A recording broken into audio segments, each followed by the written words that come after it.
Autism is a pervasive developmental disorder that often interferes with a person's ability to communicate with and relate to others.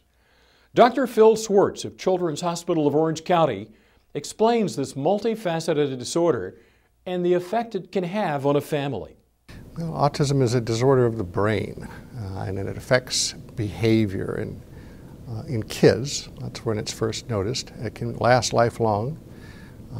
There's sort of three basic types of behavior it affects, but the one that seems to be has the biggest impact on families is social interaction.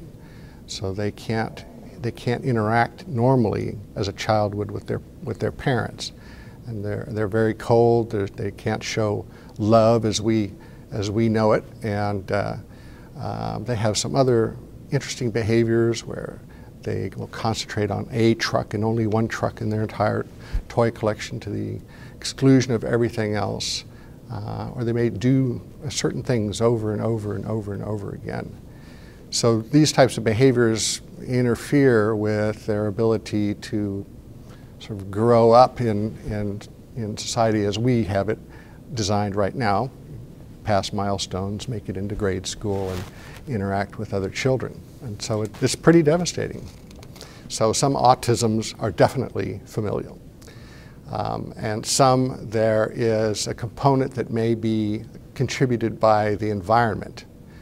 And there have been a lot of theories about this, but the running theory that I ascribe to is that this is a component that the child is exposed to in utero, not after birth, but before birth, when the brain is being laid out in some of its most high-level complexity. And so some of these things might be simple viral diseases that the mother is exposed to, et cetera. So there's a component of both, genetic or familial, as you put it, and environmental, as other people put it. Here in Orange County, we have a pretty nice system that's being developed, both within the CHOC set of clinicians, as well as some partners where we have some autism schools. These are schools specifically tailored for kids with autism. We also in the state have the developmental centers and the regional centers that have been following these patients for decades now. So we have a good handle in California on our autism population, and we have some pretty good mechanisms in place to help them.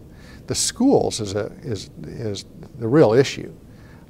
It's difficult to mainstream an autism child that has severe autism into a classroom of normal children.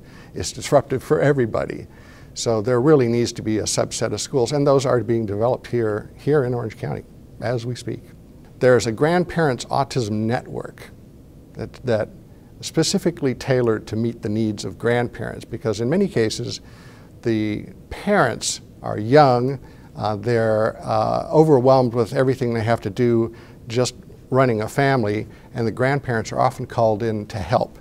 And the grandparents don't know what to do either. So there is a grandparents autism network here in Orange County specifically for you.